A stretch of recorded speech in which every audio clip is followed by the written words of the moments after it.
هاوڕێیانم کاتتان باش بەخێر بێنەوە بۆ کەناڵەکەم لە یوتیوب هیوادارم زۆر باش بن.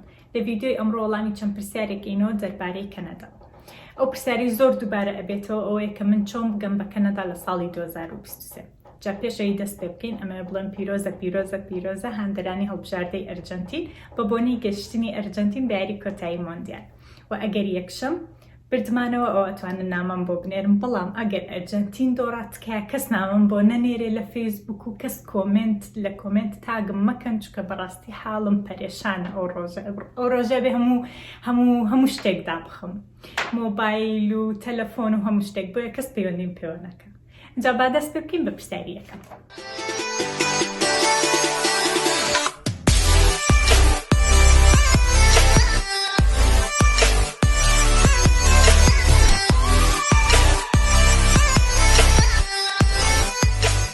بە پرسیاری یەکەم دەست پێ بکەین.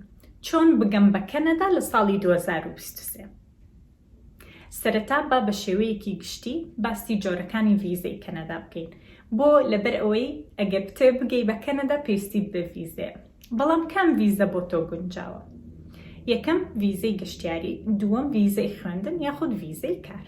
با بزانین داواکاریەکانی هەر یەکێک لەم ڤیزانە چییە.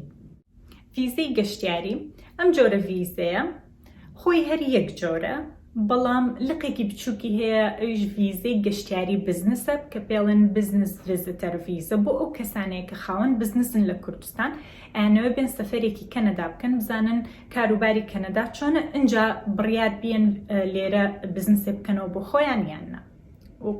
وەکو ئاوایە کە تۆ خاونکار بی بێ سەفەرێکی کورت بکەی، بزانیت پێت باشە لە کەنەدا بزنس بکەیت تۆ یاخودنا. ئەو لە ڤیدیۆیەک باسی یەکەم.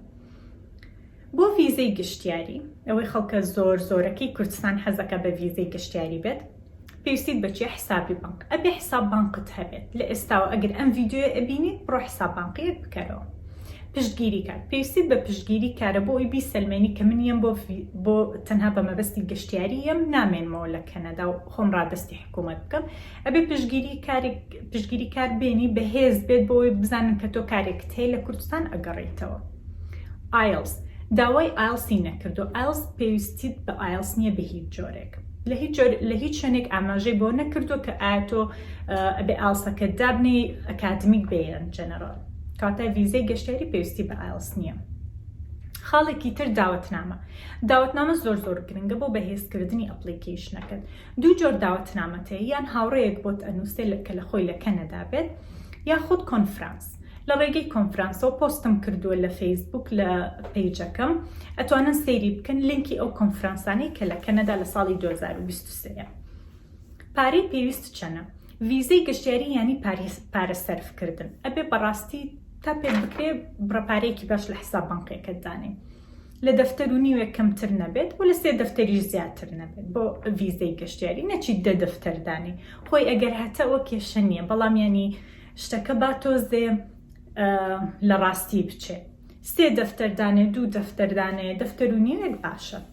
ئەو پارێش تەنها بۆ خۆتە، دوای لە حساب بانقەکەت ڕای ئەکێشیتەوە. ئەو تەنها ئەوەیە کە بڵێن تۆ پارەی پێویستت هەیە بۆ سەفەرەکەت. ئەنجا ڤیزەی دووەم، ڤیزەی خوێندن. بۆ ڤیزەی خوێندن دیسان پێویستیت بە حسابی بانق هەیە. دووەم پارەی خوێندنەکەت لە حساب بانقیەکەت هەبێ. بۆ نمونە دیپلۆمایەکەت تەقدیم کردو 2 ساڵە، دیپلۆمایەکە بە 3 دەفتەرە، بۆ هەردوو ساڵەکە تۆ بێ 3 دەفتەر و نیو حساب بانقیەکەت هەبێ. سێیەم ئۆفەری خوێندن لە زانکۆیان لە کۆلێژ، ئەبێ ئۆفەری خوێندن وەربگری، کۆلێژێ زانکۆیەک وەردەگرێت، ئەنجا تەقدیمی ڤیزەی خوێندن بکەیت. ئایلس، تاقیکردنەوەی ئایلس بۆ ڤیزەی خوێندن مەرجی سەرەکیە، ئەبێ لایەنی کەم 6 هەبێت بەرەو سەرەوە 6.5 لە جۆری ئایلس ئەکادمیک. و ئەگەر ئایلست نەبوو زۆریشت حەز لێ بوو تەقدیمی دیپلۆما بکەیت و بێ لە کەنەدا بخوێنی، ئەبێت کۆرسی زمان لە کۆلێژەکە وەربگری. بەڵام ئەگەر ئۆفەری کۆرسی زمانت وەرگرت، ئەو مانای ئەوە نییە تۆ یەکسەر بڕۆی تەقدیمی ڤیزە بکەیت. ئەبێ کۆرسی زمان ئۆفەرەکەی لەگەڵ ئۆفەری خوێندنەکەت هەردووکی بەیەکەوە وەرگری، ئەنجا تەقدیمی ڤیزەی خوێندن بکەیت. ئەمە داواکاری سەرەکیەکانە بۆ هەر جۆرێک لە ڤیزەکانی کەنەدا. ئەنجا ڤیزەی کارمان هەیە. با بزانین ڤیزەی کار چیەوێ؟ حسابی بانک، ئەزمموی کار لە کوردستان، ئەزمموی کارت هەبێ و کارت کرد بێت، پشتگیری کارت ئەوێ، و هەروەها ئۆفەری کار لە کەنەدا. ئەبێ لە کەنەدا کارێکت دۆزی بێتەوە. ڤیزەی کار بە دوو جۆر تەقدیم ئەکرێت. کەی پێویستت بە ئایلسە بۆ ڤیزەی کار و کەی پێویستیت بە ئایلس نییە. لە کەنەدا پرۆگرامێک هەیە International Mobility Program، سەیری ڤیدیۆکەم بکەن کە پۆستم کردووە لەسەر ئەو پرۆگرامە، ئەو کارانەی کە پێویستیان بە لایسەنس یاخود پێویستیان بە کارتی سندیکانیە، کاری زیاتر کاری دەستین وەکو کاری سەرتاشخانە، کاری بۆ نمونە بینایە دروستکردن، ئەگەر شێف بیت لە چێشتخانە کارت کرد بێت، بۆ نمونە دارتاشی، چاکردنەوەی سەیارە، ئەو کارانە ئەتوانن لە ڕێگەی International Mobility Programەوە تەقدیم بکەن. International Mobility Program ڤیدیۆم داناوە لە سەیریکەن. لە ڕێگەی ئەم پرۆگرامەوە تۆ ئەتوانیت بە پشتگیری کار بێی بۆ کەنەدا بەبێ ئایلسی ناوێت، بەڵام ئەبێ کەسێک بناستیت و هەروەها بێ ئەزمموی کارت هەبێت لەو ئیشەی کە تەقدیمیەکەی کە لە کەنەدا دۆزیوتەتەوە. بەڵام کی بۆ ڤیزەی کار پێویستیت بە ئایلسە ئەگەر لە ڕێگەی ئەکسپرس ئەنتری و لە ڕێگەی PMP پرۆگرامی PMP هەرێمە جیاوازەکانی کەنەدا تەقدیمی کار بکەیت، ئەو کاتە پێویستیت بە ئایلسە بێت بۆ پرۆگرامەکە. بۆ ئەو کاتە لە ڕێگەی ئەو پرۆگرامانەوە تەقدیمەکەی، چونکە ئەو پرۆگرامانە پێویستی بە LMIA. پێویستی بە چییە؟ بە LMIA. LMIA یانی چی؟ یانی مۆڵەتی قبول لەلایەن حکوومەتەوە کە خاوەن کارەکە بۆ تەقدیمەکە کە تۆ بێنن بۆ کەنەدا. International Mobility Program پێویستی بە LMIA نیە، ئەگەر نەت بێ ئەو مۆڵەتە لە حکوومەتی شوێری نەگری کێشە نیە، هەرەتوانی تەقدیم بکەی.